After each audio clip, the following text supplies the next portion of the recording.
दिल्ली के शराब नीति मामले में ईडी के समन पर पेश नहीं होने के मामले में मुख्यमंत्री अरविंद केजरीवाल को कोर्ट से जमानत मिल गई। ईडी ने केजरीवाल के खिलाफ कोर्ट में 2 शिकायतें दाखिल की थी, जिसमें ईडी के समन को दरकिनार करने का आरोप लगाया गया था। इसी मामले में मुख्यमंत्री केजरीवाल राउज एवेन्यू कोर्ट में पेश हुए, जहां उन्हें फौरी राहत मिल गई। दोनों मामलों में कोर्ट ने 1-1 लाख के 2 श्योरिटी बॉन्ड और 15-15 हजार के मुचलके पर उन्हें जमानत दे दी। साथ ही उन्हें नियमित पेशी से भी छूट दी गई। केजरीवाल जी कोर्ट में अपीयर हुए इन पर्सन और दोनों केसों में 15-15 हजार के श्योरिटी का ऑर्डर किया। बॉन्ड जज साहब ने एक्सेप्ट कर लिया और उनको जाने की इजाजत दे दी। वहीं ईडी की तरफ से दायर दोनों मामलों की सुनवाई कोर्ट में जारी रहेगी, जिसमें अगली तारीख 1 अप्रैल की तय की गई है। अवेलेबल ऑफेंस है और दूसरी बात केजरीवाल जी ये समझते हैं, हम ये समझते हैं कि ये गैर वाजिब केस था, इसलिए यहाँ हम भी लड़ाई लड़ रहे हैं और अब हमारी आर्गुमेंट 1 तारीख को होगी, 1 अप्रैल को।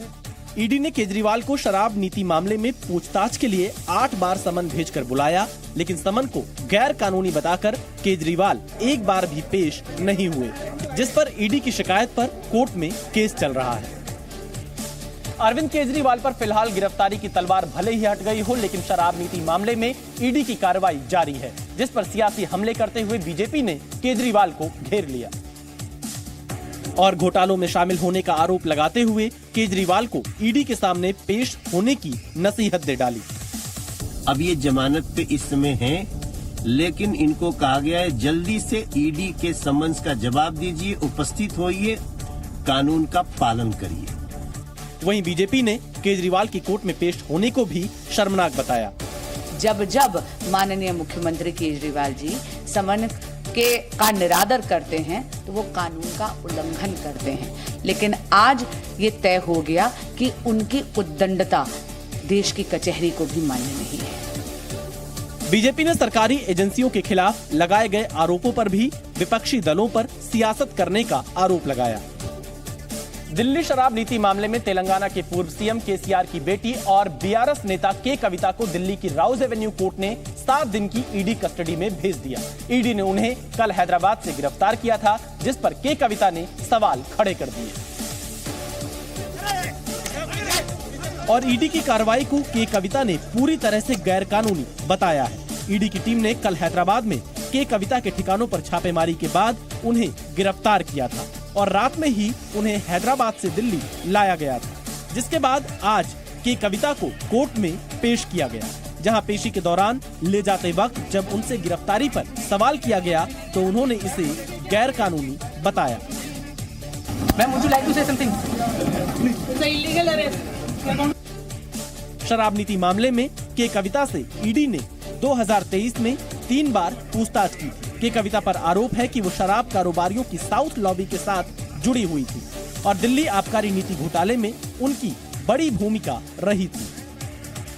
शराब नीति मामले में के कविता की गिरफ्तारी के विरोध में आज बीआरएस ने तेलंगाना में बंद बुलाया था, जिसका कई इलाकों में असर भी नजर आया। निजामाबाद में बाजार पूरी तरह से बंद दिखाई दिए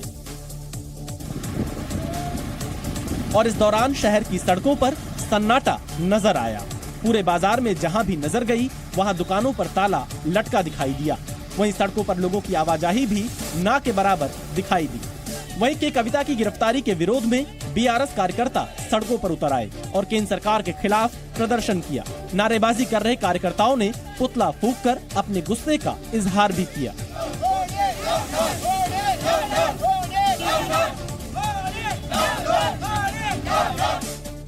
सेलफोन कॉमन है, कोई मिले तो उसको अरेस्ट करना, नहीं मिले अगर अरेस्ट करे तो 1.5 साल के पीछे इंक्वायरी करे, क्यों नहीं करे?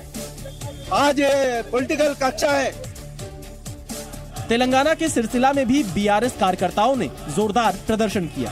हाथों में बड़ी बड़ी तख्तियां और पोस्टर लेकर कार्यकर्ता सड़कों पर बैठ गए और केंद्र सरकार के विरोध में नारेबाजी की। तेलंगाना के हनुमान कोंडा में भी बीआरएस कार्यकर्ता काले झंडे लेकर विरोध प्रदर्शन करते नजर आए। इस दौरान उन्होंने मोदी सरकार के विरोध में नारेबाजी भी की।